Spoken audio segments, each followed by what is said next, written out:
There was a great article in the Chronicle in this fall, and it's about science, but you can read humanities, social sciences.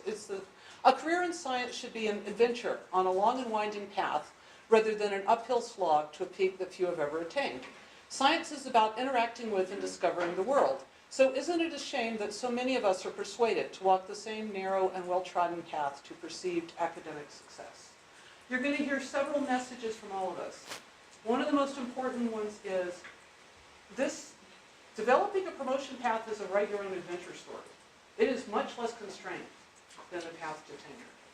And you'll feel a lot better about thinking about it if you can embrace that idea. You can put a lot more thought and creativity into what your promotion plan looks like than you could with your tenure plan.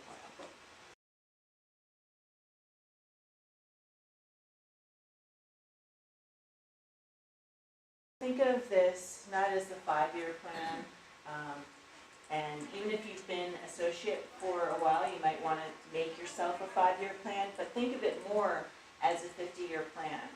And what I mean by that is, sure, if you start today to plan to go for promotion, like make this your new day to go for promotion, sure, that's 5 years from now you'll go up.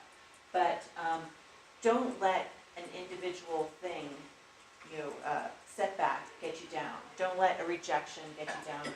Don't let a bad teaching semester get you down.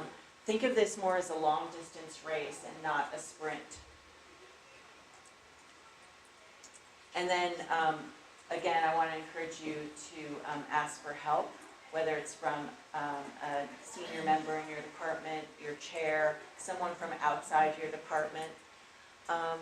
And I know that's hard, and I think it's even harder to take that advice. I think, we've gotten to this place because we're the kind of people that like to do things for ourselves, and but don't do this one alone.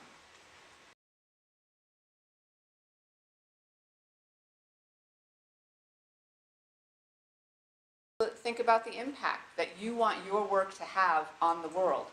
If you're doing very basic research, there may be a few steps between what I'm doing in the lab and the impact it could ultimately have. But many kinds of scholarship and research have what I term broader impacts. That's an NSF-y kind of way of looking at it. Thinking about what can you do to make the world a better place, how can your work contribute to that, and making that a long-term plan. So if you are in STEM, in sciences, and you're writing about significance and broader impacts, don't think about it as a one-off, but how can you have a career of broader impacts? And that might be one way to re-energize and rethink about what you want to be doing and how you want to keep your research going.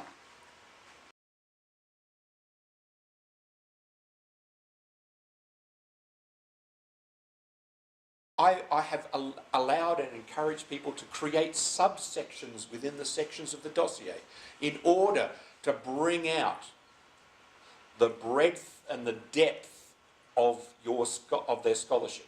And that's what I would encourage everybody to do, is this is your time to shine. I mean, and if you bring 20,000 watt Klieg lights, I don't give a crap. I think that's fantastic. When I was promoted, when my dossier for years didn't contain what I ended up seeing as being a very important part of my career. As you're preparing for promotion, be positive yourself. Focus on what you're doing. Focus on what you've done. Don't focus on what you haven't done.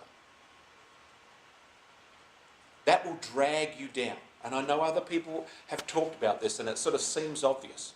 But I'm just here to remind you again, to just bang that nail with my hammer, that be positive, focus on what you have done, because you'll be surprised.